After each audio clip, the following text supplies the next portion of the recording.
Hello, everyone.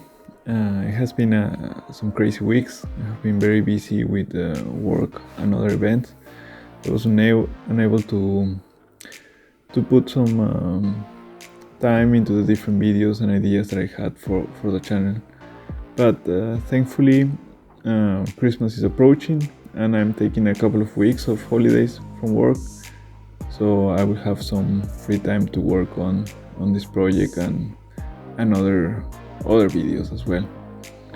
Um, so based on some information I talked about in my last video, and there is not much to show in this part of my commute to DTU. I thought it would be very informative for you to have an overview of the benefits of commuting using your bike in comparison to public transportation, such as buses or trains here in Copenhagen.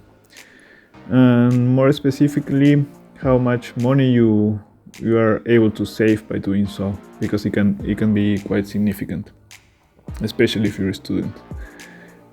So to start, the public transportation in Denmark is very good.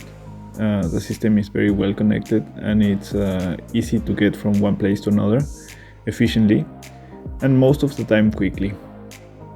However, as I said before, it can also get quite expensive, and that's why most people opt to commute to work by bike. And it is also healthy to do some exercise in the morning and afternoon. So biking also keeps you fit. In Copenhagen, the amount of money you spend on a specific journey will depend on the amount of zones you go through. I am not aware if this is the same in other parts of Denmark, but I would guess it's very similar. Maybe it depends on the city and how big the city is. So as an example, this is a picture showing the different zones and the cost for a commuter card, which is valid for 30 days from more or less the place I live to DTU. So as you can see, the journey extends over 5 zones and is equivalent to 870 Danish crowns. This would mean that I can take any public transport within these zones to reach my destination. Of course, if you leave the zone that you have the commuter card for, and then one of these officers see you, controls and sees that you don't have the zone in your commuter card, you can actually get fined, and it is quite expensive as well.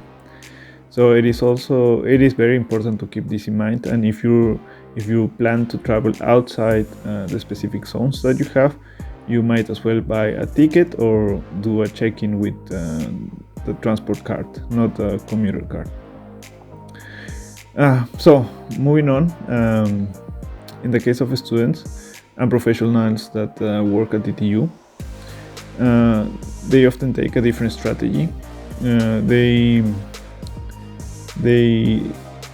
They take the train to the closest train station, which is Lyngby station, and then bike to DTU. So in that sense, you can save one zone, and then you can save some money. So the journey for your commuter card would actually be 4 zones, and it would cost you 720 Danish crowns, so 150 crowns less.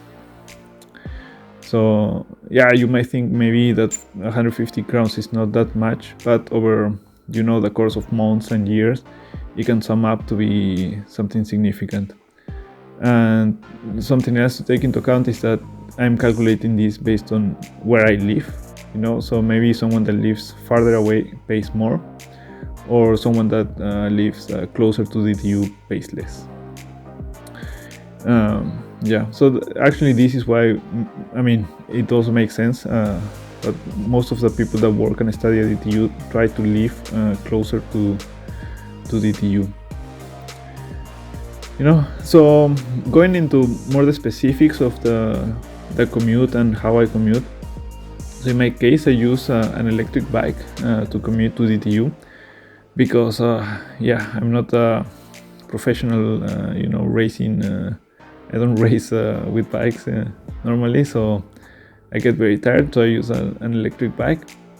And it's quite a long distance. It's about 18 to 20 kilometers, but it usually takes me the same amount of time if I would take the train or if I would use my electric bike.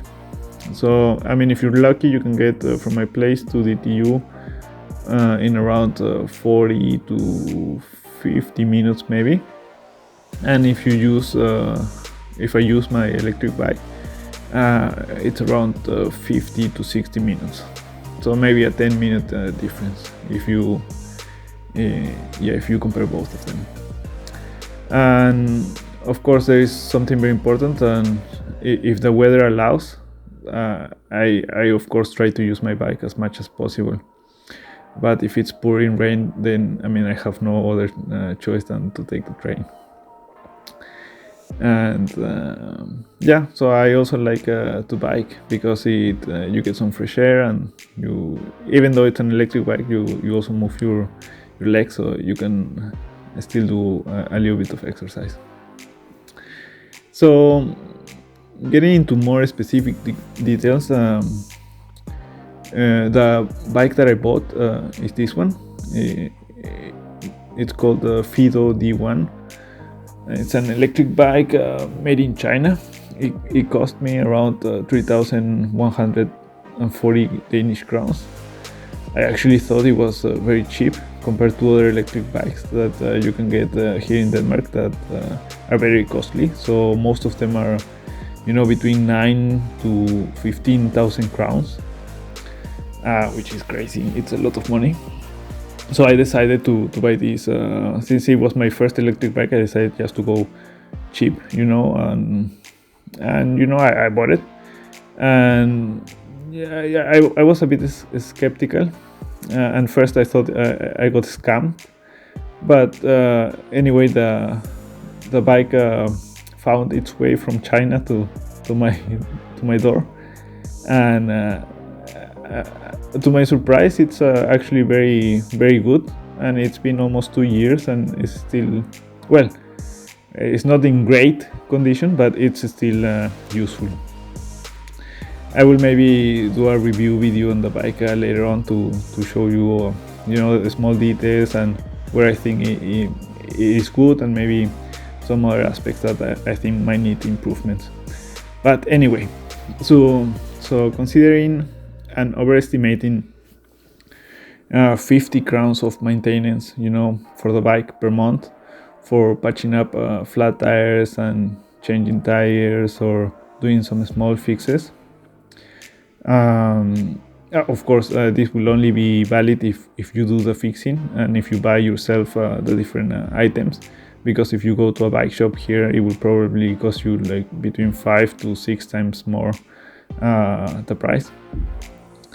And another considerations of normal costs per month if you use a bike is that, as I said previously, some days the weather might not allow you to bike because it's very very wet or it's raining a lot, so you might be forced to take the train or public transportation.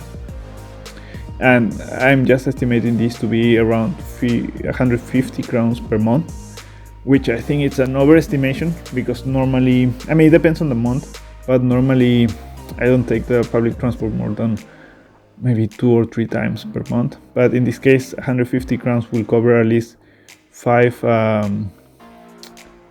times if I take public transport. Of course, only one way. And yes, so taking this into consideration and doing all the calculations per month, I can save around 670 crowns, which is around 90 euros. I think a quite significant amount of money.